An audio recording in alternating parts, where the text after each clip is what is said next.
இயேசு எரிகோவை நெருங்கி வந்தபோது பார்வையற்ற ஒருவர் வழியோரமாய் உட்கார்ந்து பிச்சை எடுத்துக் கொண்டிருந்தார். மக்கள் கூட்டம் கடந்து போய்க் கொண்டிருந்ததை கவனித்த அவர், இது என்ன என்று வினவினார். நாசரேத்து இயேசு போய்க் கொண்டிருக்கிறார் என்று அவருக்கு தெரிவித்தார்கள். உடனே அவர், இயேசுவே, தாவீதின் மகனே, எனக்கு இரங்கும் என்று கூக்குரலிட்டார். முன்னே சென்று கொண்டிருந்தவர்கள் அமைதியாயிருக்குமாறு அவரை அதட்டினார்கள். ஆனால் அவர், தாவீதின் மகனே, எனக்கு இரங்கும் என்று இன்னும் உரக்க கத்தினார்.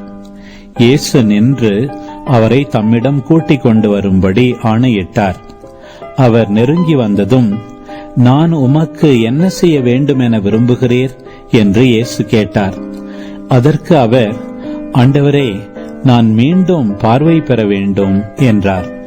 இயேசு அவரிடம், பார்வை பெறும், உமது நம்பிக்கை உம்மை நலமாக்கிற்று என்றார்.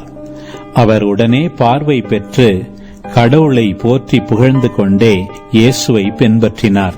இதை கண்ட மக்கள் யாவரும் கடவுளை புகழ்ந்தனர்.